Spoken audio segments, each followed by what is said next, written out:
یہ اس کا حق ہے, ہر شخص کا بنیادی حق ہے. یعنی علمی دلائل کے ساتھ آپ کسی کی غلطی واضح کریں, گالی گلوچ کر کے, بدتمیزی کر کے. میرے ساتھ بھی لوگ کرتے ہیں, میں کہتا ہوں او جی وہ جی ہم سے مناظرہ کر لیں, ہماری بات کا جواب ریکارڈ کروائیں. بھائی جو سوال میں نے کیا اس کا جواب آپ دیں, اس کے بعد پبلک فیصلہ کرے گی.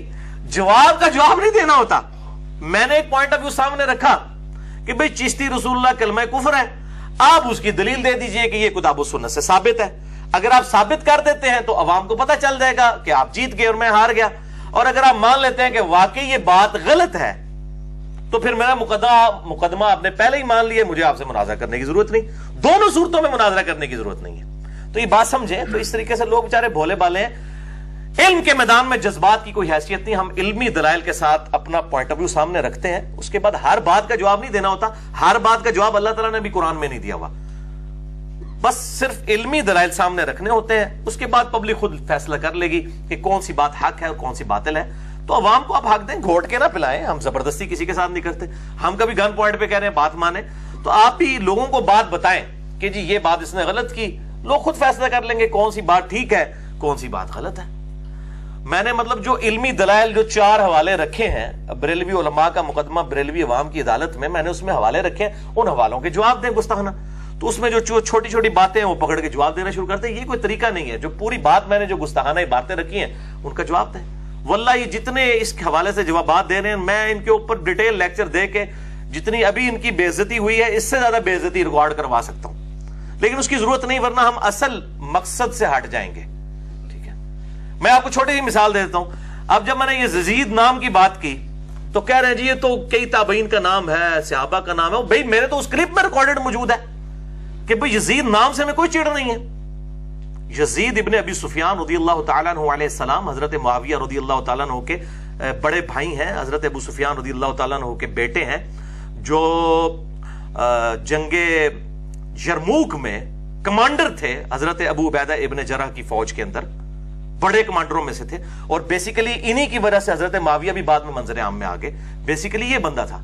تو اس نام سے ہمیں کوئی چڑ نہیں ہے. اصل مسئلہ جو ہم نے پوائنٹ آؤٹ کیا تھا اس کے اوپر بات کریں کہ آپ یہ کہتے ہیں کہ بایزید بستامی جو ہیں یہ مرید ہیں امام جعفر الصادق کے. آج امام جعفر کے ماننے والے اپنے بیٹوں کے نام یزید نہیں رکھتے, اور وہ یہ نہیں کہتے میں یزید ابن معاویہ کی نسبت نہیں بلکہ یزید ابن ابی سفیان کی نسبت سے رکھ رہا ہوں. اور یہ جتنے مولوی کلپ ریکارڈ کروا رہے ہیں نا, یہ مجاہد بن کے نا اپنے بچوں کے نام یزید رکھے اور کہ ہم نے صحابہ کے نام پہ رکھا ہے, پھر میں مننا گا. تو دیکھیں نا, نہیں رکھ سکتے, ان کو پتہ ہے نہیں رکھ سکتے. بھائی امت کے دل دکھے ہوئے ہیں. اگر عرب ملکوں کے اندر ابھی بھی چاند ایک لوگ رکھتے ہیں نام, ہمیں نام سے کوئی اعتراض نہیں, آپ بھی رکھیں. ہم کہتے ہیں نام رکھ کے آپ جواب دیں. ہم تو صرف یہ کہتے ہیں کہ اہل بیت کا ماننے والا ہو, آپ کا دعویٰ ہو کہ امام جعفر الصادق المتوفا 148 ہجری کا مرید ہے وہ, اور وہ بھی کہتے ہیں قبر پہ جا کے روحانی طور پہ امام جعفر اہل بیت کا مرید ہے اور بیٹے کا نام یزید رکھا ہوا ہے, حسین نہیں رکھا ہوا. ہم بتاتے ہیں اصل ان کے جانشین اہل بیت کے کون ہیں. امام مسلم جو 261 ہجری میں فوت ہوئے, جس سن کے اندر بایزید بستامی جو ہیں وہ فوت ہوئے ہیں, ان کا نام ہے ابو یزید, ان کا نام ہے ابو الحسین مسلم بن حجاج القشیری. یہ ہیں الحمدللہ ہمارے اہل سنت کے امام, یہ ہیں حسینی. تو کہتے ہیں جو نام کے اوپر, اور ایک تو نہیں پاک کسی نے چھوڑی, وہ کہتے ہیں جی ان کی تو شادی نہیں ہوئی تھی, ان کے بیٹے کا نام یزید ہی کوئی نہیں تھا, یہ تو ویسے انہوں نے کنیت رکھی. اے اس تو بڑا جرم ہے. دیکھو کڈا بڑا خطرناک کھیل میں کھیلتے ہیں. ایڈی عقیدت ہے جی وہ یزید نام کسی اور وجہ سے رہے. او بھائی قرآن میں تو آیا لا تقولوا راعینا وقولوا انظرنا, مت راعینا کہو بلکہ کہو یا رسول اللہ ہم پہ نظر کرم فرمائے, ہمارا انتظار کریں. اور صحابہ اس نام کو بگاڑتے بھی نہیں تھے, یہودی بگاڑتے تھے. اللہ نے فرمایا تم یہ نام لینا چھوڑ دو. دیکھو, اور ایک بندہ تو اس حد تک آگے گیا, اس بندے نے کامنٹس کیے ہوئے تھے کہ جی دیکھیں جو ہے وہ حضرت علی کے قاتل کا نام بھی جو ہے عبد الرحمن ابن ملجم تھا, تو کیا اب عبد الرحمن نام بھی نہ رکھا جائے. ہائے صدقے جاواں, اپنے بابیاں دے دفاع کتنے تک ٹر گئے, پر اللہ دے فضل نال اللہ نے تواڈے اوتے بلا چڈی ہے. اے مردہ بابے بھی باہر نکل آنا اور زندہ بھی, اللہ دے فضل نال علمی گل دی جواب نہیں دے سکتے, اس کا جواب ہی لے لیں, اسی دیاں گے. صحیح مسلم میں حدیث ہے کہ اللہ کے محبوب صلی اللہ علیہ وآلہ وسلم نے فرمایا کہ اللہ تعالیٰ کو 2 نام بڑے محبوب ہیں, عبد الرحمن اور عبداللہ. یہ تو عبد الرحمن نام کی فضیلت آئی ہے صحیح مسلم میں, اور تسی ذرا یزید نام کی فضیلت دسو تو ایسی تہاڈی گل من لواں گے. دیکھیں یہ عبد الرحمن بن ملجم تھا، وہ ابن ملجم کی نسبت کی وجہ سے یا جو بھی نسبت ہے، ہزاروں ابن ملجم بھی آ جائے نا، عبد الرحمن نام کی فضیلت ہمارے محبوب صلی اللہ علیہ وسلم کی مبارک زبان سے نکل چکی ہے. اب چاہے کتنا بڑا مجرم عبد الرحمن نام کا آ جائے، وہ نام اپنی جگہ عظمت والا رہے گا، پر یزید نام اس کی کوئی فضیلت نہیں آئی ہے. ٹھیک ہے، تو میں نے آپ کو صرف ایک چھوٹا سا ایک آپ کو میں نے ایک سمجھ لیں کہ ایک تضابی ٹوٹا پیش کیتا ہے. تضابی ٹوٹا اور جیو نے بنایا تضابی ٹوٹے، اے تضابی ٹوٹا جے ایک گل دا جواب دے سکنا، لیکن ضرورت نہیں میرے بھائیوں. یہ ہمارے بھائی ہیں، بریلوی ہوں، دیوبندی ہوں، اہل حدیث ہوں، شیعہ ہوں، ہمارا کام صرف بات واضح کرنا ہے.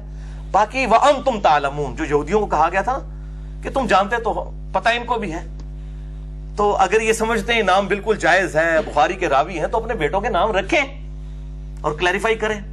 ابھی تک تو یہ لوگوں کو یزیدی کہا کرتے تھے، ہم یہ کہتے ہیں اہل بیت کا ماننے والا ہو اور آپ کا دعویٰ ہو کہ وہ مرید ہے اہل بیت کا، وہ اپنے بیٹے کا نام حسین نہ رکھے، اپنی کنیت ابو الحسین نہ رکھے. چلیں آپ کہتے ہیں صرف کنیت رکھی، بیٹا تو ہی کوئی نہیں سی، تو ابو جو ہے وہ ابا یزید رکھے. یہ تو اس سے بھی خطرناک مسئلہ ہے کہ وہ تو پھر اللہ معافی دے بیٹا ہے ہی نہیں، پھر بھی ایڈی عقیدت ہے یزید نہ آنا. ٹھیک ہے، کوئی اور عقیدت رکھ لو. تو یہ عبد الرحمن ابن ملجم والا مسئلہ بھی میں نے کلیئر کیا. تو میں اب یہ جو اللہ تعالیٰ فرماتا ہے کہ قرآن حکیم کے اوپر اعتراض کرتے ہیں، تو ہم قرآن کو اس لیے یکمشت نازل نہیں کر رہے تاکہ آپ کا دل مضبوط کریں. اب اگلی آیت جو ہے وہ مجھے سپورٹیو ہے اس حوالے سے، جو میں نے ان کے دلائل کا اینٹی وینم دیا ہے نا، پھکی والا الزامی جواب، لاجیکل آنسر. اللہ تعالیٰ فرماتا ہے وَلَا يَأْتُونَكَ بِمِثْلٍ إِلَّا جِئْنَاكَ بِالْحَقِّ. اور اے محبوب صلی اللہ علیہ وسلم، یہ آپ کے پاس کوئی بھی نیا اعتراض نہیں لے کر آتے، مگر ہم اپنے پاس سے اس کا کوئی نہ کوئی صحیح جواب آپ کو ارشاد فرما دیتے ہیں. وَأَحْسَنَ تَفْسِيرًا، اور بڑی عمدہ تفسیر کر دیتے ہیں. یعنی کافر جو اعتراض لے کے آتے ہیں نا آپ صلی اللہ علیہ وسلم کے بارے میں، ہم اس کا جواب دے دیتے ہیں. یعنی ان کا اعتراض یہ تھا قرآن اکٹھا کیوں نہیں نازل ہوا جس طرح تورات تھی، تو ہم نے جواب دے دیا کہ اس لیے نازل نہیں ہوا تاکہ لوگوں کا دل مضبوط کریں اور ان کا کنٹینیوس ریلیشن شپ اپنے رب کے ساتھ 23 سال تک قائم رہے. بار بار نئی نئی آیات نازل ہو رہی ہیں، جو سورۃ الانفال میں آتا ہے، جب کوئی نئی آیت نازل ہوتی ہے ایمان والوں کا دل بڑا ہو جاتا ہے، وہ کہتے ہیں او یہ اور اللہ کی طرف سے حکم آیا. اور سورۃ الاحزاب کے میں اللہ تعالیٰ نے فرمایا جب غزوہ خندق کے موقع پہ مسلمانوں کے ساتھ جو ہے وہ مشکل کا معاملہ پیش آیا تو منافقین کہنے لگے کہ دیکھ لو یہ ایمان والوں کے ساتھ کیا ہوا، اور اہل ایمان نے کہا واللہ یہ تو اللہ اس کے رسول کا وعدہ تھا کہ آزمائش آئے گی. ان کا ایمان اور بڑھ گیا تکلیف کو دیکھ کے سامنے، اور اللہ نے پھر فتح بھی دی، اور چند سالوں کے اندر 3 بر اعظموں تک مسلمانوں کی حکومت پہنچ گئی. تو اللہ تعالیٰ فرما رہا ہے نبی کوئی بھی اعتراض آپ کے پاس لے کر آتے ہیں مگر اس حال میں کہ ہم اس کا بہترین جواب اور بہترین عمدہ تفسیر کے ساتھ آپ کو جواب بتا دیتے ہیں. یہ بھی جتنے اعتراضات کر رہے ہیں دعوت حق کے اوپر، الحمدللہ ہر بات کا جواب ہم ریکارڈنگ میں لے آتے ہیں، اور باقی موٹی موٹی باتیں ریکارڈ ہو جاتی ہیں، باقی لوگوں کو پتہ چل جاتا ہے حق کیا ہے اور باطل کیا ہے. الحمدللہ.